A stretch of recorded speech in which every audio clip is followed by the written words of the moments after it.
मेरे पिता झाओ योंगान सेना में भर्ती होने से पहले कह गए थे कि अगर वह बाहर मर गए तो मेरी माँ गांव के शिकारी से दोबारा शादी कर सकती हैं। अगर मैं बाहर मर गया तो तुम गांव के मुहाने वाले छांग शिकारी से शादी कर लेना। लेकिन वह शिकारी हालांकि एक पैर से लंगड़ा था, सबसे ज्यादा खूंखार था, एक मुक्के से शेर मार सकता था। मरती श्रेष्ठी था। कहते हैं उसने अपनी पहली पत्नी को भी मार डाला था। मेरी माँ का उससे शादी करना मौत को दावत देने जैसा था। जिस दिन पिता की मौत की खबर आई, माँ नदी किनारे कपड़े धो रही थीं। दादी ने उन्हें गर्म पानी इस्तेमाल करने से मना कर दिया। कहा कि लकड़ी की लकड़ी कीमती है, ऐसी औरत के लिए नहीं जो बेटा पैदा नहीं कर सकती। नदी किनारे ठंड है नन्ना, वहां जाकर खेलो, वहां धूप लगेगी, गर्मी मिलेगी।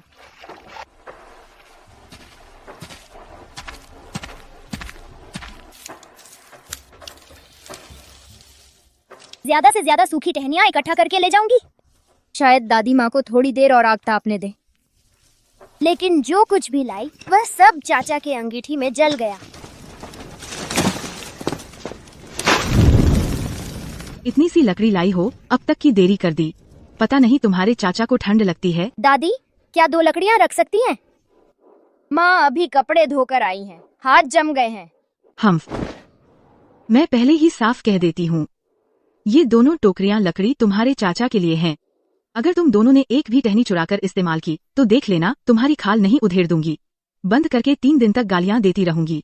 निकल जाओ। दादी और बुजुर्गों ने शिकारी से 20 तोले चांदी ले ली और मेरी माँ को जबरन भेजने की तैयारी कर रहे थे। इतनी धीमी धो रही हो, फिर कहाँ गायब हो गई पता नहीं। सच में कुल्टा औरत है। योंगान घर पर नहीं है तो तेरा दिल कहीं और भटक रहा है। अधिकारी ने अभी खबर भेजी है, योंगान तेरे ही कारण मर गया। जब से तुझसे शादी की है मेरे बेटे के साथ कुछ अच्छा हुआ ही नहीं। अब योंगान नहीं रहा, तू भी जल्दी से शादी करके निकल जा। हमारे पुराने झाओ परिवार में रहकर लोगों को बर्बाद मत कर। माँ, क्या मैं नन्ना को अपने साथ ले जा सकती हूँ? हाँ, ले जा। ये तो देखना होगा कि वह शिकारी फिर से पैसे देने को तैयार है या नहीं। इतनी बड़ी लड़की है, अगर दास व्यापारियों को बेच दिया जाए तो कम से कम 10 तोले चांदी तो मिल ही जाएगी।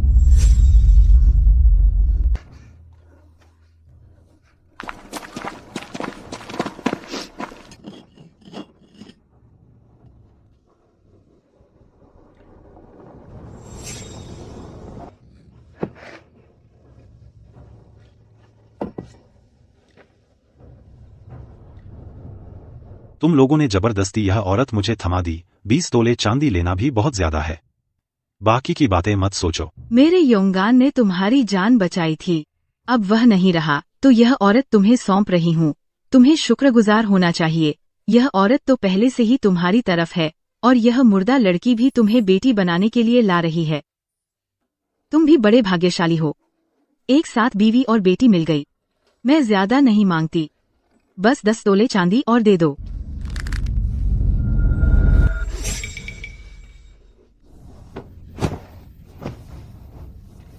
झांग दादाजी, मेरी नान कम खाती है, काम कर सकती है। क्या आप उसे जीने का मौका दे सकते हैं? बुलाओ उसे। पापा? तेरे पापा अभी अभी मरे हैं और तू दूसरे को पापा बुला रही है? अरे तू, यह औरत तेरी माँ जैसी ही है। दिल तो पहले ही बाहर वालों के पास चला गया है।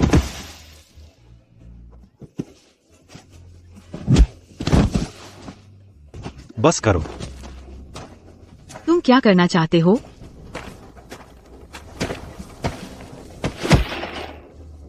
यह लड़की अब से मेरे घर की बच्ची है।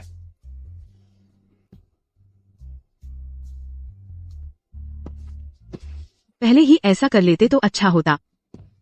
रुको, एक कागज लिखो। क्या कागज लिखना है? आदमी तो तुम्हें मिल गया। ये सब बेकार की बातें हैं। दस्तखत नहीं किया तो पैसे वापस करो।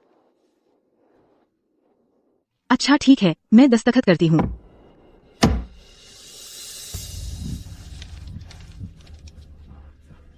नान, डरो मत, माँ तेरे साथ है।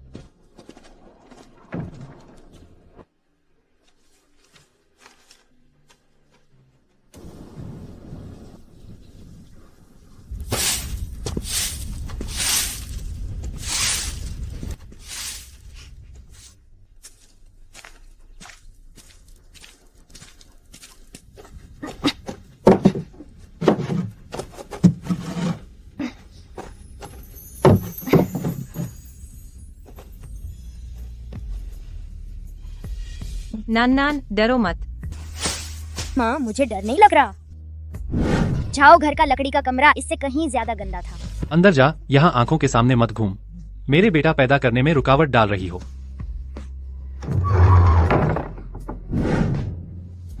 शायद जब माँ झांग परिवार के लिए एक बेटे को जन्म दे देगी तो सब ठीक हो जाएगा। माँ, पापा ने तुम्हें झांग परिवार में दूसरी शादी क्यों करने भेजा? पहले पापा तुम पर इतनी सख्त नजर रखते थे, गांव से बाहर नहीं निकलने देते थे, किसी की तरफ सिर उठाकर देखने नहीं देते थे। दादी भी रोज तुम्हें बाहर घूमने के लिए डांटती थी। क्योंकि इतने पैसे सिर्फ शिकारी झांग ही दे सकता था। उसने आगे की बात नहीं कही, लेकिन मुझे पता है वह बाप माँ को मरने भेज रहा था। वह बाहर मर गया, लेकिन माँ को जीने नहीं देना चाहता था। वह झाओ योंगान भी एक कठोर इंसान था। आखिर में अपनी बहू को उस लंगड़े के पास बेच दिया जिसने अपनी पहली पत्नी को मार डाला था। साफ है कि उसे साथ दफनाने के लिए भेज रहा था।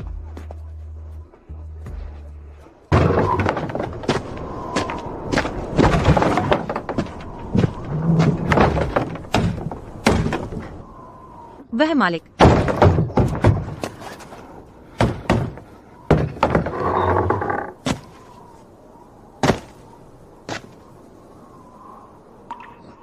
कुछ बात है।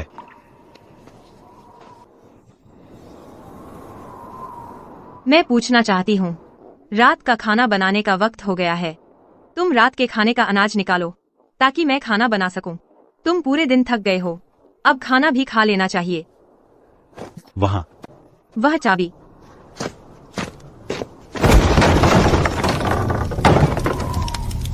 मुझे हमेशा लगता है कि वह इस्तेमाल कर रहा है, आंखों से पूछ रहा है कि क्या हम मूर्ख हैं, ताला नहीं है तो चाबी कहां से आएगी। लेकिन जाओ, घर में ऐसा नहीं था।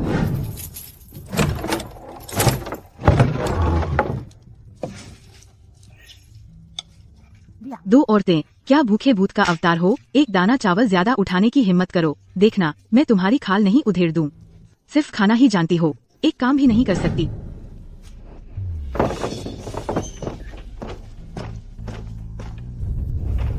नानन, यह चीज ऐसे ही पड़ी है, मैं हिलने की हिम्मत नहीं करती।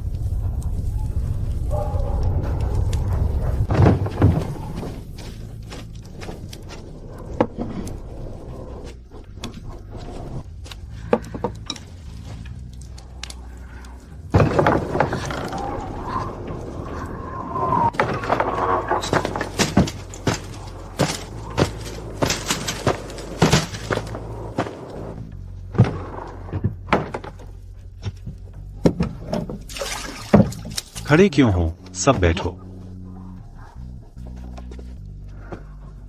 कम बनाया है, कल ज्यादा बनाना।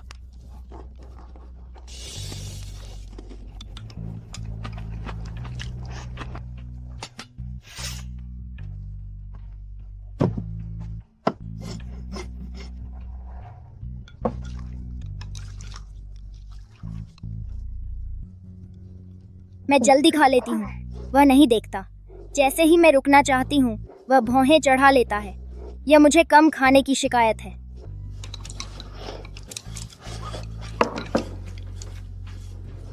थोड़ा गर्म पानी गर्म करो, नहा धोकर सो जाओ, पूरे दिन की मेहनत कर ली है।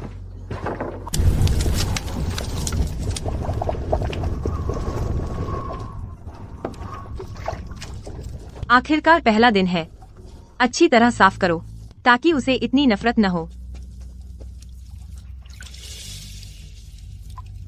पता चला कि गर्म पानी से पैर धोना इतना आरामदायक है। कोई आश्चर्य नहीं कि चाचा और दादी सर्दी आते ही मुझे हमेशा ज्यादा पानी गर्म करने के लिए कहते हैं, लेकिन हमें कभी छूने भी नहीं देते।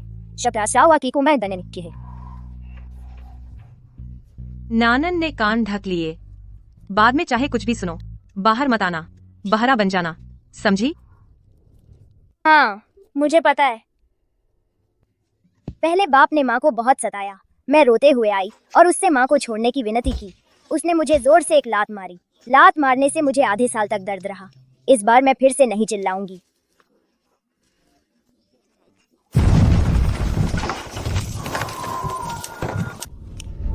पहले वो पिता भी शराब पीकर ऐसे ही घुस आते थे।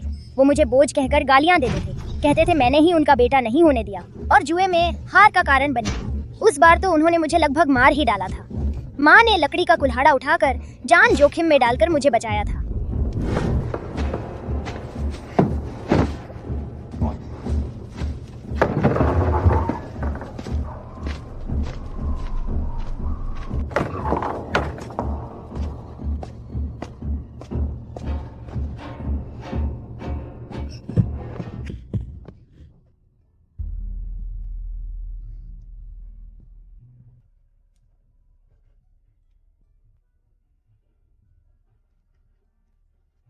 यह कमरा अब तुम लोगों का है।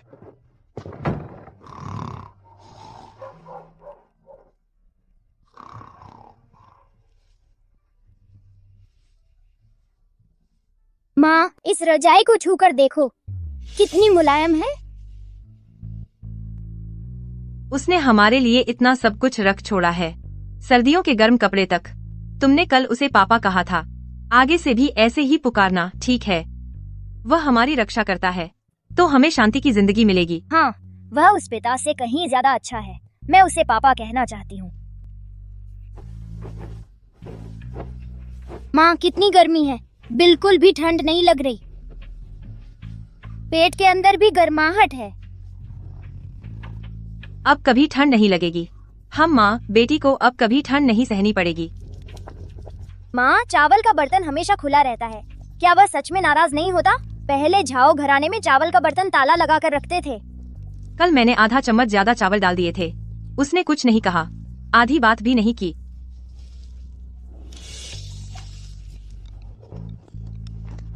पता चला वह बस कम बोलता है, न खाने में नखरे करता है, न हम पर सख्ती। माँ देखो, वह हम दोनों से मिलाकर भी ज्यादा खाता है। इधर उधर न देखो, अपना खाना खाओ।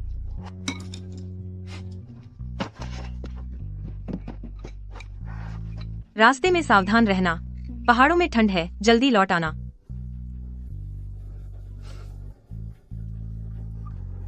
घर पर डरना मत। पापा जल्दी लौटना।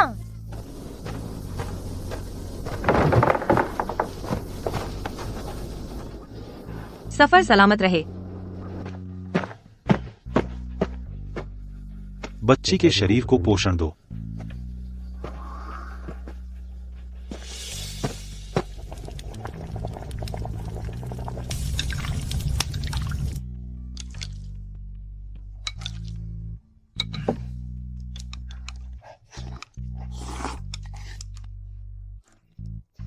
तो मांस इतना स्वादिष्ट होता है। कोई आश्चर्य नहीं कि पहले दादी और चाचा हमें भूखा मरते देखना पसंद करते थे, लेकिन मांस का एक टुकड़ा भी नहीं छोड़ते थे। दर्द हो रहा है। हाँ, पेट में ऐसा दर्द है जैसे कांटे घूम रहे हों। डरो मत बेटी, डरो मत। माँ तेरे लिए दवा लेकर आती हूँ।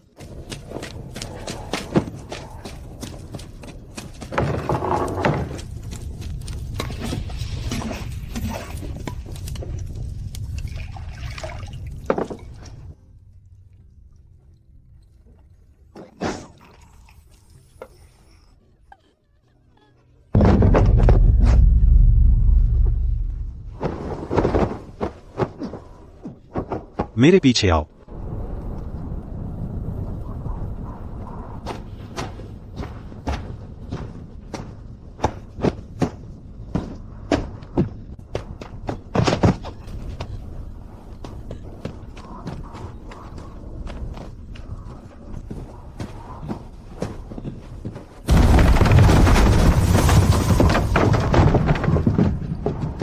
वैद्य जी, दरवाजा खोलो, किसी की जान बचानी है। कौन है? आधी रात को मरने आया है क्या? जल्दी देखो, पेट दर्द से लोट हो रही है। इन दिनों क्या खाया है? खरगोश का मांस खाया था। अरे, यह अपच है। यह बच्ची आमतौर पर बहुत खराब खाना खाती है। पेट कमजोर है, इतना तैलीय खाना एकदम से हजम नहीं हो पाया।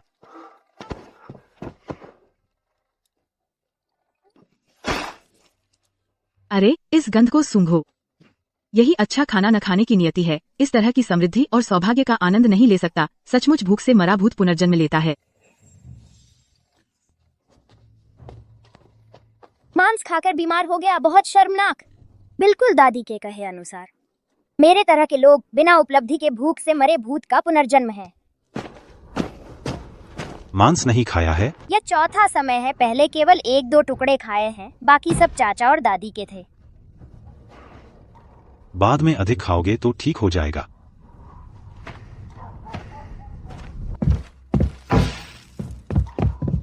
मालिक, यह गुड़ प्रसवोपरांत अवधि में ही आप पीने का साहस करते हैं। बच्चे को यह पिलाओ।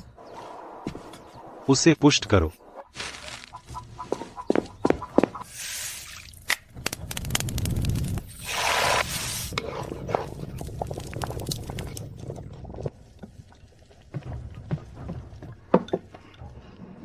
तुम पूरा पी लो।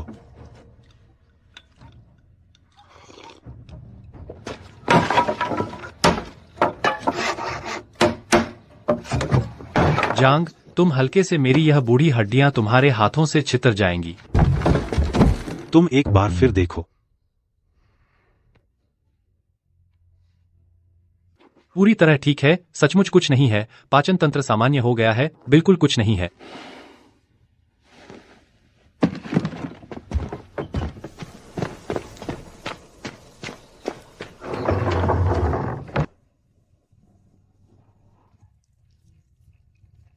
माँ घर की सबसे अच्छी चीजें ले आई। वह पहले उस बाप के लिए सूखा भोजन बनाती थी। एक बूंद तेल भी डालने का साहस नहीं करती थी।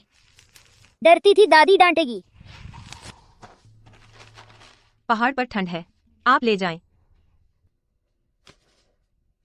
नया साल आ रहा है, मैं बड़ी चीज बेचकर नए साल का सामान खरीदूंगा। आप माँ और बच्चा सोचें क्या खरीदना है।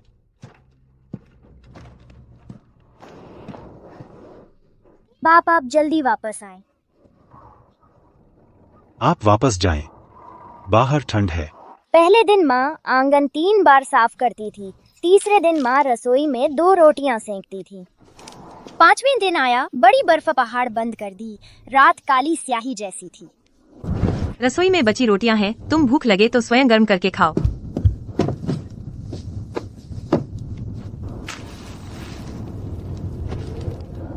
माँ उसे ढूंढने जाती है। अगर सुबह वापस न आए, तुम स्वयं जीवित रहो। माँ आप कहाँ जाएंगी? मैं कहाँ जाऊंगी? हम बाप को ढूंढकर वापस लाएंगे। जांग शिकारी मेरा बाप है, वह जो मुझे जन्म दिया। बाप हमें मारता और बेचता था, लेकिन जांग बाप हमें मांस खिलाता है, हमें गर्म कंबल देता है। मेरे भविष्य में एक बाप होगा। ये संसार, अगर हम सचमुच मुसीबत में पड़े, तुम एक इस बिहार पहाड़ में जीवित नहीं रह सकोगी। छोड़ो, आप एक साथ चलें। पहले दादी हमें डराती थी, कहती थी इस पहाड़ में भेड़िए और जंगली सुअर हैं और मानव खाने वाले बाघ हैं। अगर पहले होता मैं पहले ही डर से पेशाब कर देता। लेकिन अब जांग बाप के विचार से संभवतः बर्फ में गिरा हमारी सहायता की प्रतीक्षा कर रहा है। मैं अचानक बिल्कुल नहीं डरता।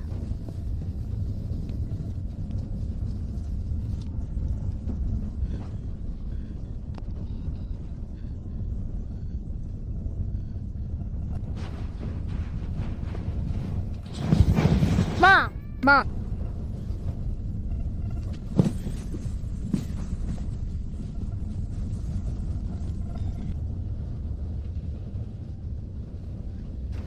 मुझे कसकर पकड़ो, हाथ मत छोड़ना।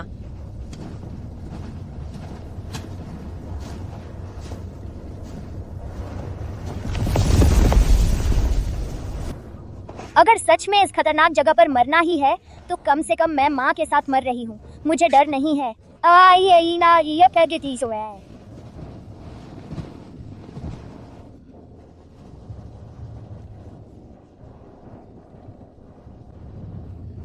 पापा,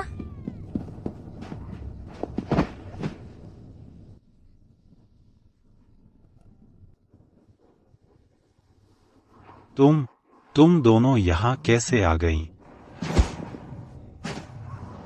पापा हम आपको ढूंढने आए हैं। जान, तुम्हें जाने को 5 दिन हो गए और इतनी भारी बर्फबारी हुई है, मुझे डर लग रहा था। योंग आन, तुम वापस आ गए। मुझे डर था कि कहीं कुछ हो न गया हो। हो गया हो। तू ही है जो दिन रात मेरी बुराई करती रहती है, मेरी भलाई नहीं चाहती, इसीलिए मेरा इतना बुरा हाल है।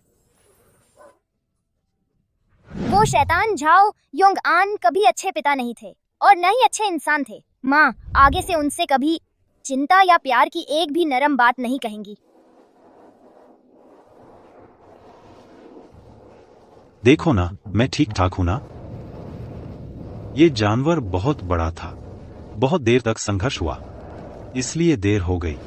तुम लोग पहले वापस जाओ, थोड़ा गर्म पानी गर्म करो, कुछ गर्म खाना बनाओ, मैं जल्दी ही पहुंच जाऊंगा। वो इतना थक गए हैं, फिर भी उन्होंने हमें काम पर लगाने के बारे में नहीं सोचा। हम दोनों खरीदी हुई औरतें, अगर झाओ परिवार वाले होते तो हमें अभी तक खूब डांट पड़ चुकी होती। पापा हम आपके साथ चलेंगे, मैं आपकी मदद करूंगी इसे खींचने में। जान साथ चलो, एक आदमी और होगा तो बोझ हल्का हो जाएगा।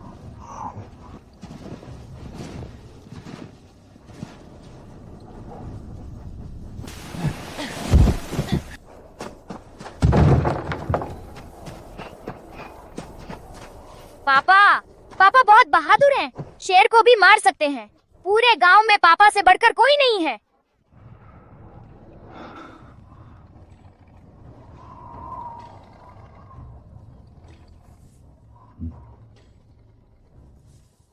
झाओ योंगान के हाथ भी बड़े थे, लेकिन वो काम बहुत कम करते थे। उनकी ताकत सिर्फ मुझ पर और माँ पर ही खर्च होती थी। बाहर तो वो आवाज भी नहीं निकाल पाते थे, लेकिन घर आते ही वो माँ और मुझे मारने पर तुल जाते थे।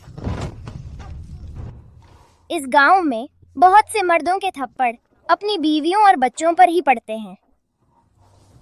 पहले मुझे लगता था कि सभी पिता ऐसे ही होते हैं।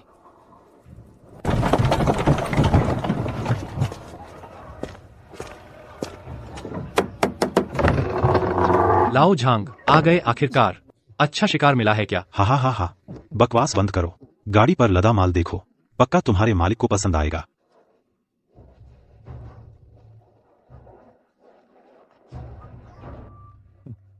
यह लाओ झांग की बेटी है ना? कितनी सुंदर है।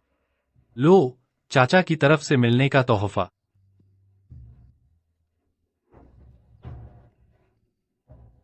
शुक्रिया चाचा।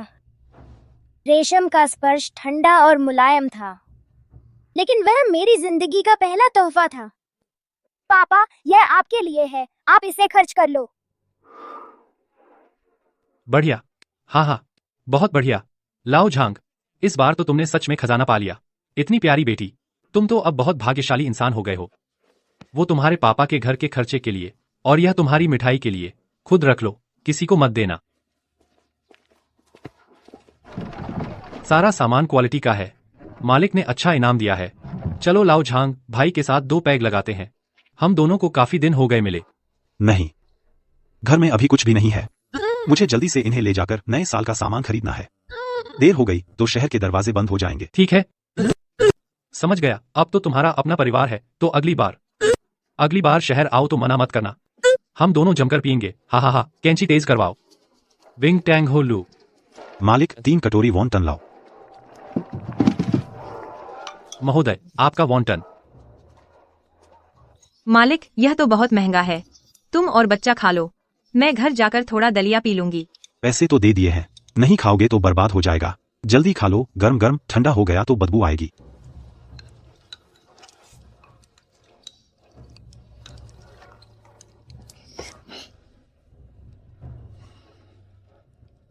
बच्चा ज्यादा खा लेगा तो फिर पेट दर्द होगा। तुम खुद खा लो। हाँ हाँ, यही सही है, मालिक की बात मानती हूँ।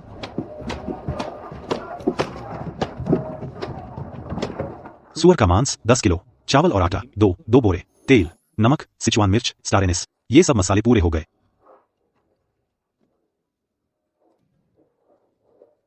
महोदय क्या लेंगे? कुछ गज अच्छा कपड़ा काटो और 10 किलो नई रुई तोलो। 2 मोटी रजाई बनवानी है और इन माँ बेटी के लिए 2 नए कोट सिलवाने हैं। नहीं मालिक, ऐसा मत करो। इसमें कितने पैसे लगेंगे? पुरानी रजाई और कोट भले ही पुराने हैं, लेकिन गर्म और साफ हैं। सच में नए की जरूरत नहीं। पापा मेरे पास यही अच्छा है, मैंने पहले कभी नहीं पहना। इतना अच्छा है, नया खरीदने की जरूरत नहीं। पहले पैसे नहीं थे, इसलिए तुम्हें पुराना इस्तेमाल करने दिया। अब पैसे हैं तो कुछ नया खरीद लो। ठीक है, भैया अपनी बीवी और बच्चों से प्यार करते हैं, यह अच्छी बात है। तो फिर तैयार कपड़े नहीं खरीदेंगे? कपड़ा और रुई खरीद लो, मैं बना लूंगी, हाथ भी तेज है। साल के अंत तक पूरे परिवार को नया पहना दूंगी। स्वामी, यह रंग सही है, तुम्हें अच्छा लगेगा। पता चला कि पहाड़ जैसे पापा भी शर्मा सकते हैं।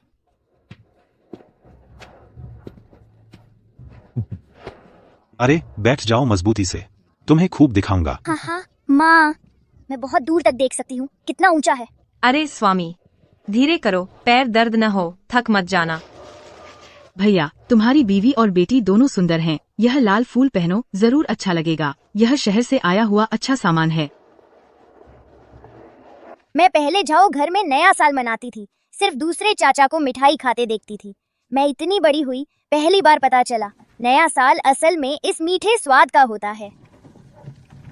शायद यह मेरी जिंदगी का सबसे खुशी का दिन है।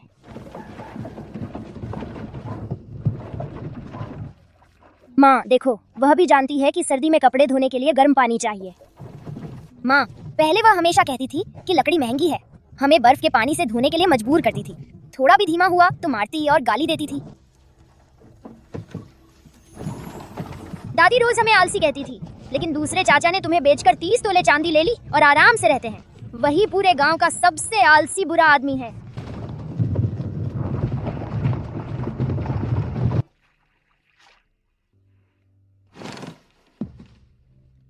मैं सोच रही थी कौन है, पता चला ये दो औरतें हैं, एक लंगड़े से जुड़ गई हैं, अब मेरे सामने शान दिखाने लगी हैं। पुराने झाव घर की किस्मत बाहर वालों को दे रही हैं, जल्द ही मार डालेंगे।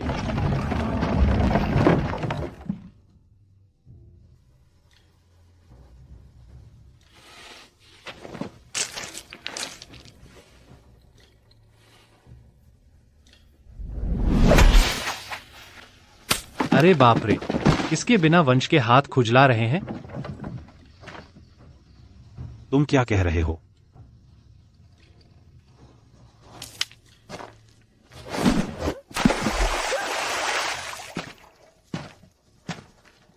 सुन लो, युन नियांग और छाओ छाओ अब मेरे छांग घर की हैं। अगर फिर कभी मैं सुनूं तुम्हारे मुंह से गंदी बातें, मेरी बीवी और बेटी का अपमान, तो मेरे झांग से दुश्मनी है।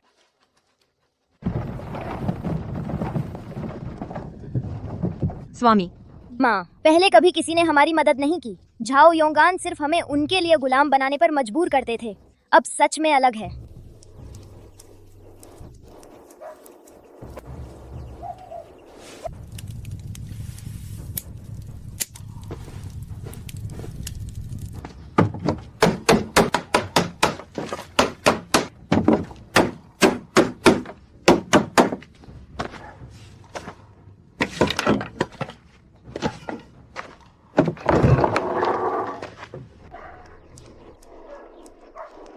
अब ये सब रख लो, बेचना नहीं।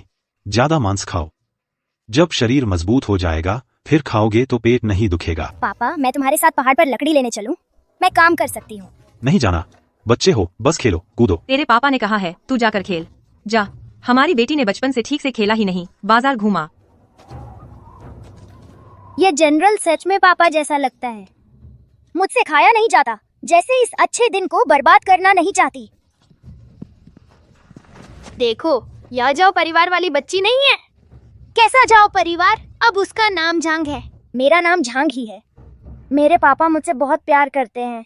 मेरे पापा शेर भी मार सकते हैं। तुम लोग मेरा मजाक क्यों उड़ाते रहते हो? मैंने कुछ गलत भी नहीं किया है। मुझे ऐसा मत कहने दो।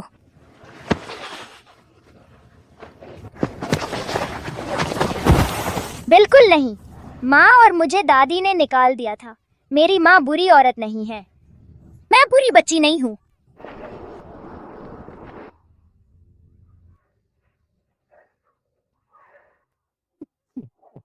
सही हुआ, यही कर्म का फल है।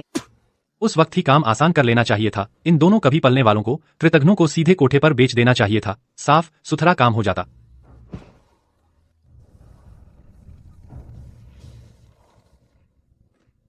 उन्हें लगता है मैं छोटी बच्ची हूँ, मुझे कुछ समझ नहीं आता। लेकिन उस रात की गालियां मैंने सब सुन ली थी।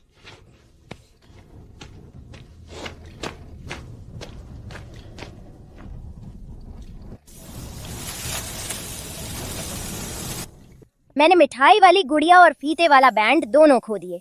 वो पापा ने बहुत महंगे दामों पर खरीदे थे। जाओ परिवार के वो बुरे लोग बस मेरी मौत देखना चाहते हैं कि शिकारी जांग हमें मार डाले। लेकिन पापा मेरे लिए इतने अच्छे हैं और मैंने चीजें खो दी।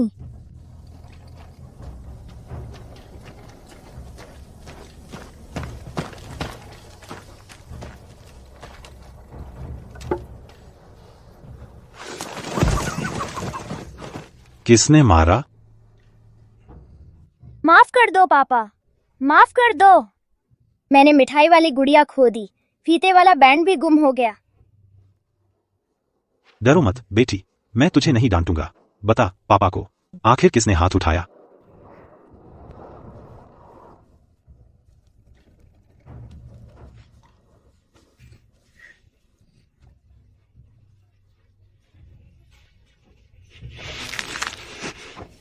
स्वामी, स्वामी, छुरी मत उठाओ। किसी को मारोगे तो जान से हाथ धोना पड़ेगा। न मारूं तो भी उनकी खाल उधेड़ दूंगा।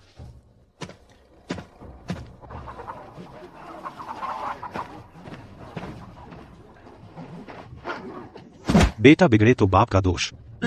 तुमने जो दरिंदा पैदा किए हैं बेअदब हैं। आज मैं तुम्हारे पूर्वजों की आंखें खोल देता हूं।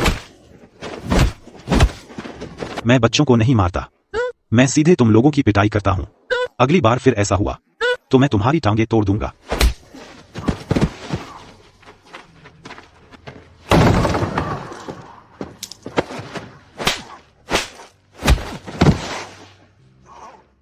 जब वो घटना हुई थी, तुम रोकर उसे मुझे देने की जिद कर रहे थे।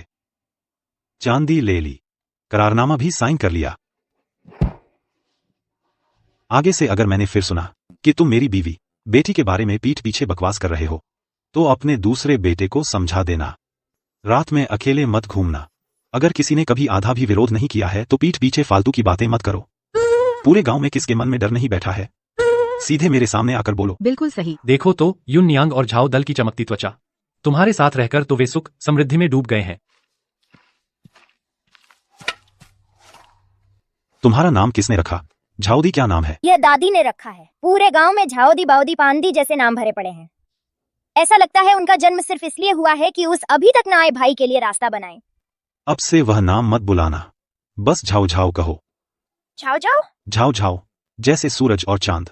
अब से तुम भी उस सूरज और चांद की तरह एक उज्जवल भविष्य पाओगी। मैं 6 साल की हो गई हूँ, पहली बार मेरा एक असली नाम है। किसी की राह नहीं बनानी, न ही किसी की अतिरिक्त चीज। माँ, झांग झाओ जाओ, अब से मेरा नाम झांग झाओ जाओ है। अच्छा, झांग झाओ झाओ, हमारी बेटी का भी एक असली नाम है। Zhang Zhao Zhao, Zhang Zhao Zhao.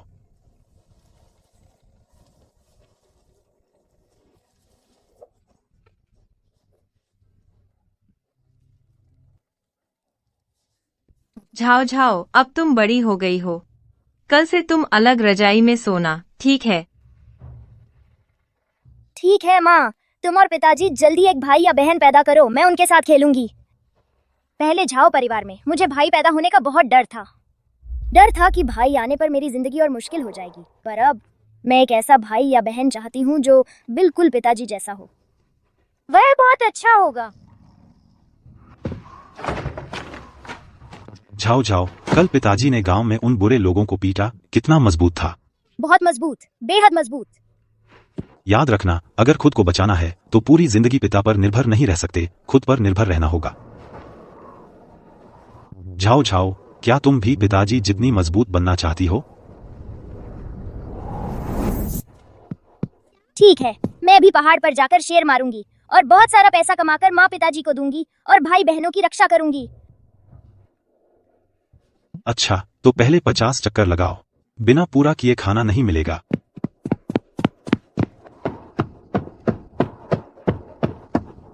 45, 46, 47, 48, 49। स्वामी, उठो, अभी तो कुछ भी नहीं हुआ है। जंगल में पहुंचकर जानवर नहीं देखते कि तुम बड़े हो या छोटे।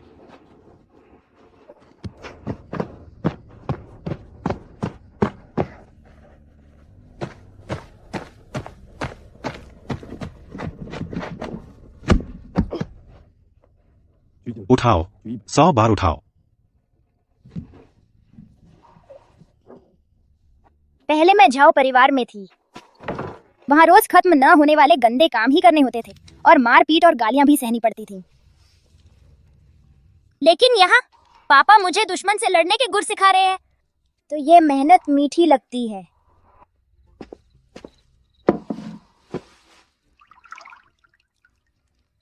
झाओ झाओ, दर्द हो तो चिल्ला लिया करो। मेहनत से सीखो। तुम्हारे पापा तुम्हारी भलाई ही सोच रहे हैं। माँ, मुझे दर्द नहीं होता, मैं सब समझती हूँ।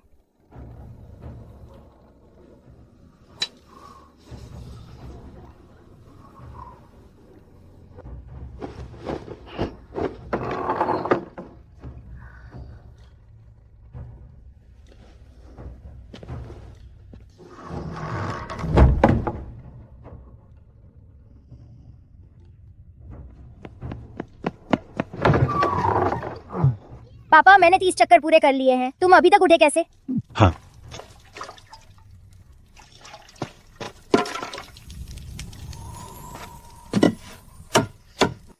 देखना है तो सीधे देख लो, चुपके चुपके क्यों देखते हो? बड़े लोग कितने अजीब होते हैं।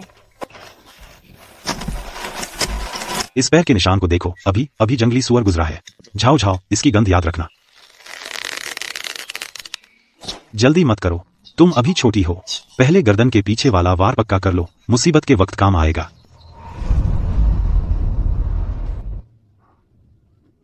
तू इतना घमंड क्यों? वो तो हमारे झाओ परिवार की फेंकी हुई चीज है। हाँ, वह लंगड़ा झांग तो मुफ्त में ही बड़ा फायदा उठा गया। बिना मेहनत ही बीवी और बेटी मिल गई। उसकी किस्मत ही दूसरों की जूठन खाने की है। चाहे वह औरत कितनी भी अकड़ दिखाए, आखिरकार एक लंगड़े के साथ ही तो है। वह लंगड़ा झांग तो बदमाश दिखता है। मेरे भाई योंगान जैसा सुंदर कहाँ है? झाओ योंगान सुंदर है तो क्या हुआ? कंधे पर बोझ नहीं उठा सकता, हाथ से काम नहीं कर सकता, घर के अंदर ही डींगे मारने के सिवा, बीवी बच्चों को पीटने के सिवा और कुछ आता भी है क्या उसे?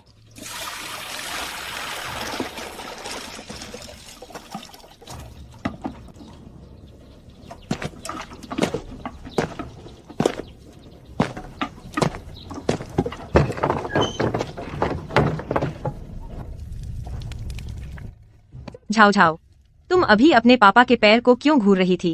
वह तुम्हारे साथ कितना अच्छा करते हैं। हम बेईमान नहीं बन सकते। अपने पापा को कम मत समझो। माँ, ऐसी बात नहीं है, तुम मुझे गलत समझ रही हो। माँ, मैं डॉक्टरी पढ़ना चाहती हूँ। अच्छी तरह सीखकर शायद पापा के पैर ठीक कर सकूं। मुझे इससे फर्क नहीं पड़ता कि पापा लंगड़े हैं या नहीं, और न ही उनके चेहरे के निशान से। वह पैर परिवार के लिए शिकार करते हुए टूटा था, वह निशान घर की रक्षा करते हुए पड़ा था। मैं बस चाहती हूँ कि उन्हें अब दर्द न हो। जाओ जाओ, डॉक्टरी पढ़ना खेत जोतने जैसा नहीं है। इतना आसान नहीं होता। रास्ता न होने की बात छोड़ो, कोई भी असली दवाखाना लड़की को क्यों पढ़ाएगा? माँ, कोशिश तो करनी ही चाहिए। बारिश के दिन पापा के पैर में दर्द से पसीना छूट जाता है। वह दुनिया के सामने सिर उठाकर चलने वाले आदमी हैं, उन्हें यह तकलीफ नहीं भुगतनी चाहिए।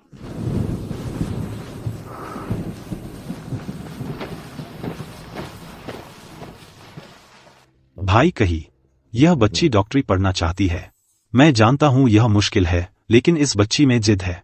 क्या आप कोई रास्ता बता सकते हैं? ठीक है, तुम्हारे पुराने जांग के चेहरे देखकर यह बात मुझ पर छोड़ दो। बस झाओ झाओ। मुझे मेहनत से डर नहीं लगता। जब मैं सीख लूंगी, पहले पापा के पैर ठीक करूंगी, फिर बहुत सारे पैसे कमाऊंगी, माँ पापा और आने वाले छोटे भाई बहनों का पेट भरूंगी। ओहो, छोटे भाई बहनों की भी सोच रही है क्या? पड़ोस के झांग के घर से कोई खबर आई है? अरे, अभी बहुत देर है, बहुत देर है, अभी तो कुछ पता ही नहीं है। अच्छे से पढ़ना, कोई तकलीफ हो तो पापा को बताना।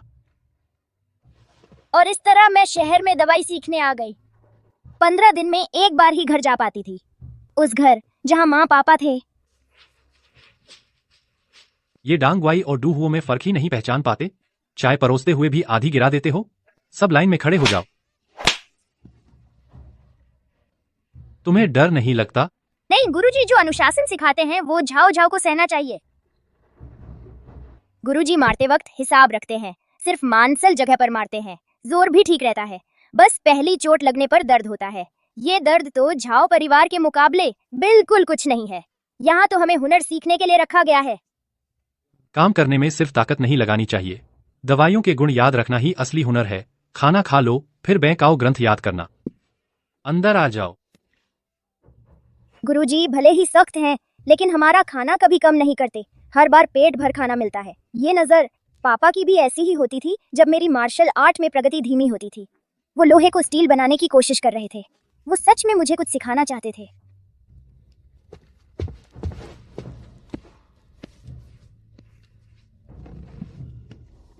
इस लड़की की ताकत ही इसकी खूबी बन गई है। मसाज के एक्यूप्रेशर पॉइंट बिल्कुल सही पहचानती है। चप्पल की मार बेकार नहीं गई।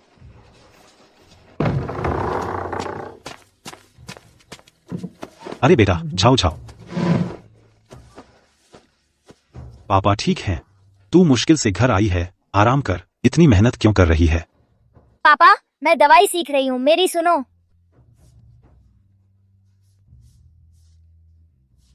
अच्छा अच्छा, हमारी झाओ झाओ तो बहुत होशियार है, बहुत जल्दी सीख गई। झाओ झाओ, जल्दी से ये तरीके माँ को भी सिखा दे।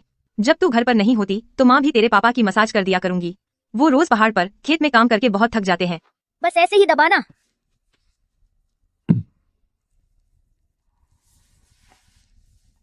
हाँ, बस देखते ही शर्मा गए। बड़े लोग कितने अजीब होते हैं। मेरे ख्याल से वो झांग लंगड़ा बस दिखावटी है।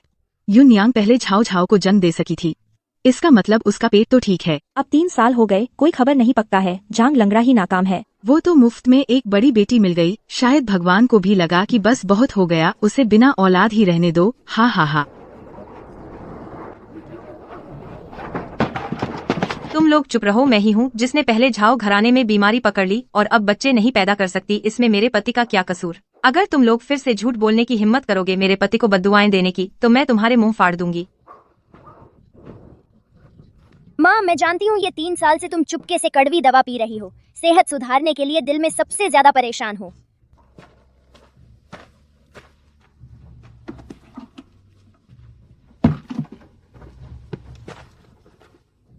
युन यांग, उन फालतू बातों पर ध्यान मत दो। हमारे घर में झाओ झाओ ही काफी है। मेरे दिल में तो झाओ झाओ एक ही कई बेफिक्र बेटों के बराबर है। हम उसे पाल पोस कर बड़ा करेंगे, यही जिंदगी सबसे कीमती है। मैं माँ की टेंशन समझती हूँ, लेकिन इस वक्त मुझे पहली बार इतनी गहरी घर की गर्माहट महसूस हो रही है।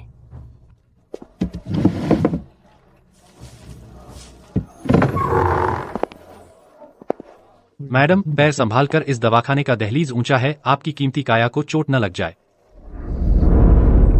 झाओ योंगान, क्या वो मरा नहीं था?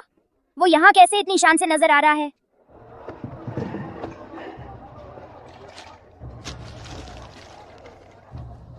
वो तो सूबे के शहर से बहुत दूर से नाम सुनकर आया है। कहता है बच्चे की दुआ मांगने आया है। वो मर्द झाओ है, अपनी बीवी का तो हर हुक्म बजाता है।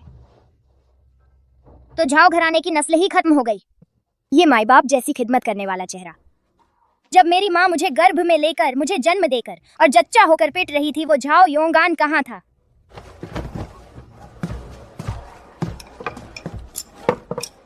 इस दवाखाने की छोटी वैद्या तो बड़ी सुंदर है। बड़े अफसोस की बात है, लोगों की खिदमत का मामूली काम करती है।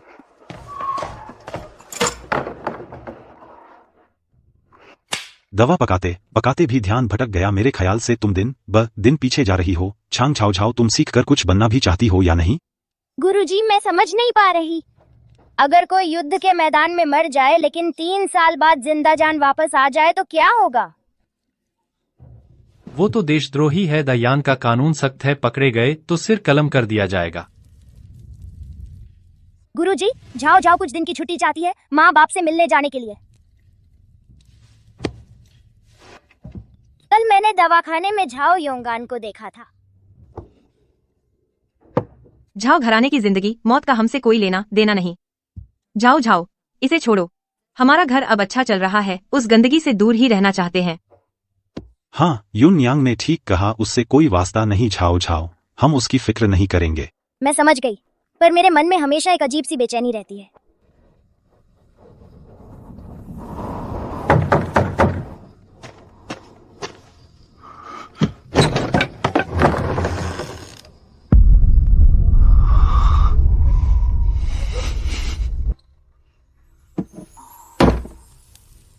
लाओ जांग, ये 20 तायल चांदी तुम्हारे उन पैसों का बदला समझो जो तुमने यूनियांग को खरीदने में दिए थे।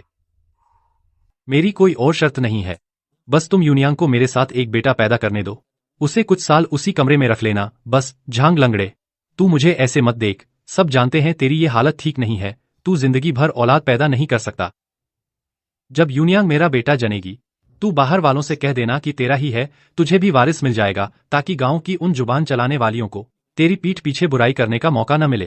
कहती है ना कि तू निपुंसक है। झाओ योंगान, क्या तू पागल हो गया है? यूनियांग पहले तुझे जन सकी थी, इसका मतलब उसका पेट तो उपजाऊ है। इस बार एक बेटा हो जाएगा, मैं तेरे बाप को और पैसे दे दूंगा। भगोड़े सिपाही को पकड़ा गया तो सिर कलम कर देंगे।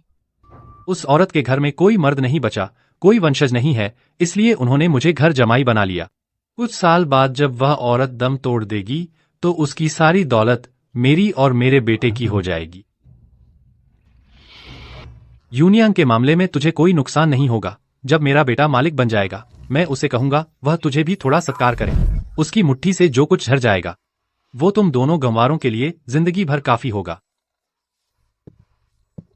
झाओदी, 3 साल बाद मिली हो, तू तो खिल गई है। तेरा रूप रंग तेरी माँ से भी ज्यादा सुंदर है। बड़े बड़े घरानों को तेरे जैसी लड़कियां बहुत पसंद आती हैं। नौकर चाकर वाली वो अमीरी तेरे जैसी देहाती लड़की सोच भी नहीं सकती। तुझे पिता कहलाने का हक भी है? 3 साल में पहली बार तूने मेरी तरफ देखा है और सोचा है मुझे बेचकर फायदा उठाने का, कि मैं जाकर किसी के ये अपनाओ कसुई।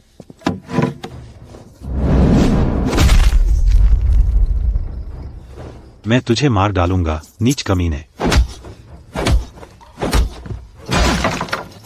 तू चाहता है मेरी झाऊ झाऊ जाकर किसी के, तेरे सपने देखने बाकी हैं। झांग, तू नासमझी मत दिखा, ये तो फायदे का सौदा है। तुझे इतनी जिद क्यों है? मुझे यूनियांग जैसी बच्चे वाली औरत में कोई दिलचस्पी नहीं है, बस उसका पेट किराए पर लूंगा, बीज बो दूंगा। बीवी फिर भी तेरे पलंग पर ही सोएगी। क्या मैं तुझे पैसे नहीं दे रहा? चुप रह, मैं तुझे मार डालूंगा, हैवान। आ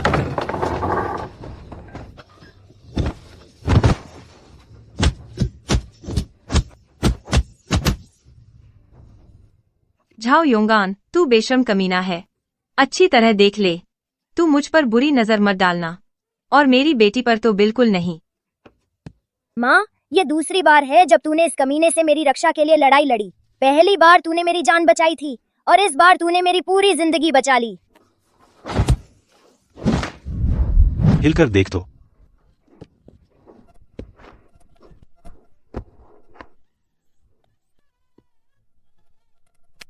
उसकी इतनी हिम्मत कैसे हुई? उसकी हिम्मत कैसे हुई कि हमें इस तरह दबाए? ठीक है, तुम लोगों में दम है। जो झांग है, जो सू है, तुम मेरे सामने से हट जाओ, देखते हैं आगे क्या होता है। माँ का गला रो रो कर बैठ गया है। वह पुराने दिन याद कर रही है जब वह झाओ परिवार में थी और कितना दुख झेला।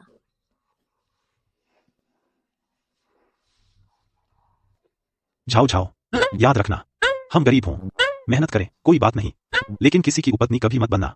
उन बड़े बड़े घरानों का जीवन, वह तो आदमखोर है। पिताजी, मैं याद रखूंगी। मैं कभी भी झाओ योंगान जैसे निकम्मे इंसान की तरह नहीं बनूंगी।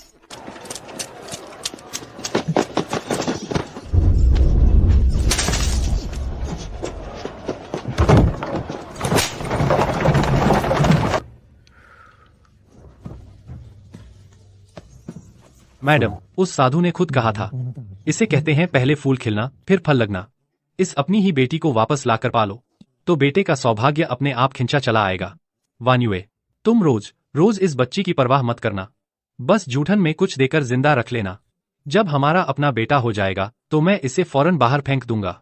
मैडम को कोई तकलीफ नहीं दूंगा। अरे तुम क्या कह रहे हो?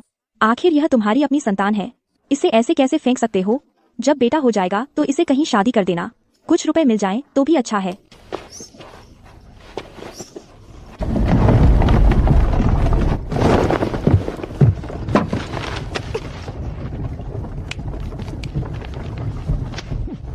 तुम मुझे आखिरी हथियार समझकर मेरी माँ को मरवाने जा रहे हो।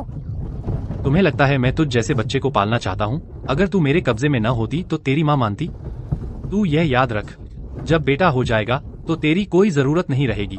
उस वक्त मैं तुझे वापस पहाड़ों में भेज दूंगा। जा अपने लंगड़े बाप को ढूंढ लेना।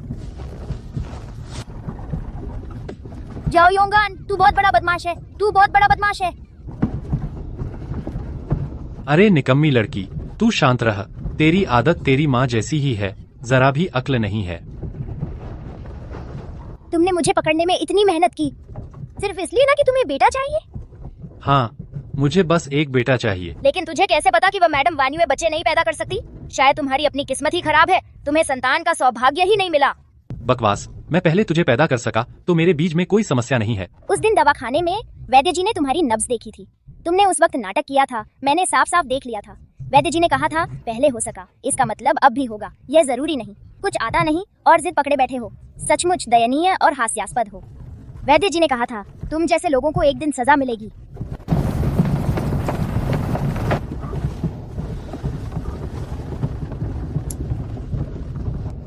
मैडम देखिए, यह लड़की बहुत जिद्दी है। मैं उसके साथ ऐसा कर रहा हूँ ताकि उधर वालों की उम्मीद ही खत्म हो जाए। यह साबित करने के लिए कि मेरे दिल में सिर्फ आप हैं। तुमने मुझे मारा सिर्फ नए मालिक के सामने वफादारी दिखाने का नाटक था। झाओ योंगान, रुक जा। बस एक अपनी औकात ना जानने वाला लंगड़ा है। आगे बढ़ो, मार डालो, मेरी जिम्मेदारी है।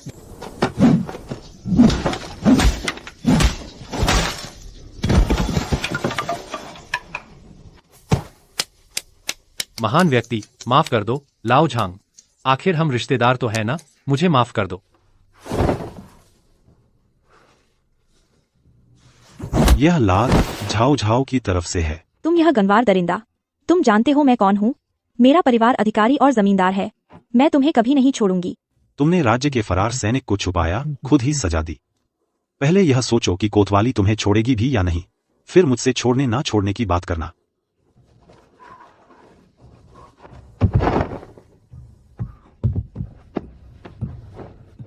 जाओ झाओ, माफ करना बेटी, बाप देर से आया। पापा, मुझे पता था आप झाओ झाओ को बचाने जरूर आएंगे। झाओ योंगान लगातार आपका इंतजार कर रहा था ताकि आप मर जाएं और वह आपकी संपत्ति हड़प ले, और तुमने उसे एक आज्ञाकारी आदमी समझकर बचाया भी। अमीर घर की लड़की सच में बहुत भली होती है। लाओ झांग, बहुत किस्मत वाले हो, बहुत किस्मत वाले। झाओ झाओ को सही सलामत देखकर तुम्हारा दिल अब चैन से रहेगा। अरे झाओ झाओ, तुम्हें पता नहीं, तुम्हारे बाप को जैसे ही पता चला तुम्हें उठा लिया गया है, उसने अपनी जान की परवाह ही नहीं की। वह लगातार 3 दिन 3 रात दौड़ता रहा, एक घूंट पानी नहीं पिया, एक पल आंख नहीं मूंदी। एक सामान्य आदमी इतनी पागलों की तरह घोड़ा दौड़ाता तो बर्दाश्त नहीं कर पाता, फिर उसकी टांग में तो पुराना जख्म भी है। पापा की टूटी टांग मेरी वजह से और ज्यादा खराब हुई। हुजूर, निर्दोष हैं हम, हमें कुछ नहीं पता। नहीं पता? इन सालों में झाओ योंगान ने जो चिट्ठियां भेजी और जो रुपए भेजे, क्या वो आसमान से गिरे थे? निर्दोष हैं हम। हुजूर, हम सीधे सादे किसान हैं। कौन सा फरार सैनिक? क्या फरार सैनिक? हमें सच में कुछ नहीं पता। सब झाओ योंगान, उस अभागे ने पूरे परिवार को मार डाला। भैया, तुम इंसान भी हो, तुम खुद फरार हुए और अपनी माँ और छोटे भाई को भी अपने साथ डुबो दिया। मैं तुझे मार डालूंगा। तू कुछ नहीं पता। इन सालों तुम लोग रोज मांस खाते थे, दिन भर धूप सेंकते थे, मेरे रुपए उड़ाते थे, तब शिकायत क्यों नहीं की? अब खुद को बचाना चाहते हो? बहुत देर हो चुकी है। फरार सैनिक को छुपाना और उसकी मदद करना बहुत बड़ा अपराध है। इस छत के नीचे के सारे राक्षस बच नहीं पाएंगे।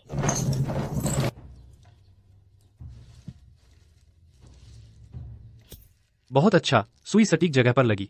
ताकत भी एक समान है। झाओ झाओ, बस इसी जोश से और 3 बिंदु अंदर घुसाओ। हाँ, बिल्कुल यही। दर्द तो है, लेकिन हमारी झाओ झाओ इतनी होनहार है, तो बाप के लिए यह दर्द भी सहने लायक है। हाँ, लाओ झांग, बस डींग हाँकते रहो। यह लड़की तो मेरी आखिरी शिष्या है। हाँ, हमारी झाओ झाओ ने नाम कमाया है।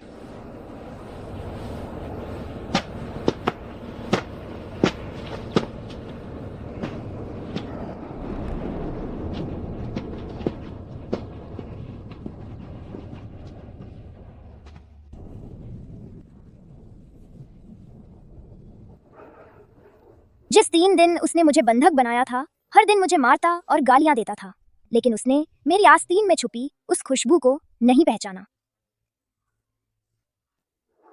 वह दवाखाने में मेरे द्वारा बनाया गया आत्मा भटकाने वाला चूर्ण था। इन 6 महीनों में जेल में वह मर भी नहीं सका। हर रात बुरे सपनों से घिरा रहा। वह हमारा बुरा सपना था। अब उसकी बारी है बुरे सपनों में फंसने की। आह, अरे झाओ योंगान भले ही बदमाश था, लेकिन आखिरकार झाओ झाओ का अपना बाप तो था। अब वह मर गया है और उसके शव को लेने वाला भी कोई नहीं है। कितनी शर्म की बात है। बस छाओ छाती बच्ची भी बहुत कठोर दिल की है। रिवाज के मुताबिक उसे सफेद कपड़े पहनकर शोक मनाना चाहिए। अपने बाप का शव संभालना और चिता की रखवाली करनी चाहिए, नहीं तो आसमानी बिजली से जल जाएगी। शोक मनाना? किसका शोक मनाना? काले अक्षरों में साफ लिखा है, झाओ झाओ मेरी झांग परिवार की बेटी है। झाओ योंगान ने उसे बेच दिया था। उसे अपने दुश्मन का शोक मनाने के लिए कहना, क्या तुम मुझे उसके बाप को मरा हुआ समझते हो? वह झाओ योंगान सिर्फ दुश्मन ही नहीं, बल्कि महान यान साम्राज्य का फरार मृत्युदंडित सैनिक भी था। तुम लोग उसकी इतनी हिमायत क्यों कर रहे हो? कहीं तुम लोगों का इस फरार सैनिक से कोई छुपा हुआ संबंध तो नहीं है? नहीं नहीं, झांग भैया सही कह रहे हैं। वह तो फरार सैनिक था। हम जैसे ईमानदार लोग उससे क्या संबंध रखेंगे?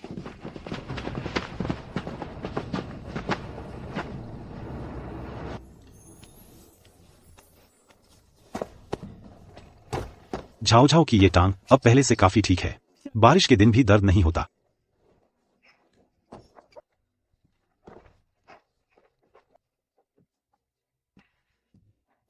बधाई हो पुराने झांग। युन्यांग की नब्ज पूरी तरह से मजबूत और ताकतवर है। पहले दिल में गहरी उदासी थी जिसने शरीर को कमजोर कर दिया था। अब जब दिल का बोझ हल्का हो गया है, खून और प्राणवायु का प्रवाह सही हो गया है, तो स्वाभाविक रूप से गर्भ ठहर गया है। हा हा हा। शायद ये दिल का बोझ तब हल्का हुआ जब माँ ने खुद उस नीच को पीटा और फिर उसका बुरा अंजाम देखा। तब जाकर उनकी सांसें पूरी तरह से सही हुईं। मन खुश हुआ तो दवा भी काम करने लगी। माँ ने इतने सालों से यही तो चाहा था, आखिरकार पूरा हो गया। झाओ झाओ अब अक्सर आने लगी है, तब जाकर माँ का दिल चैन से रहता है। हर बार जब दीदी आती है, पापा खास खुश हो जाते हैं। हम कसरत करते वक्त भी 2-4 मार कम खाते हैं। हाँ, पापा को तो बस दीदी से प्यार है। मुझे भी दीदी बहुत पसंद है। दीदी भी माँ जैसी अच्छी हैं। वो मुझे मुक्केबाजी भी सिखाती हैं।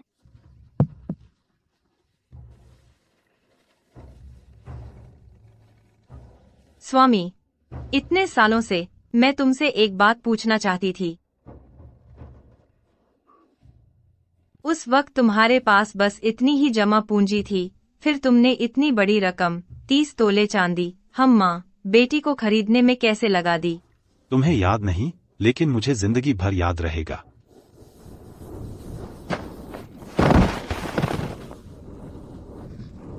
माँ, कोई यहाँ गिर गया है, जल्दी आओ।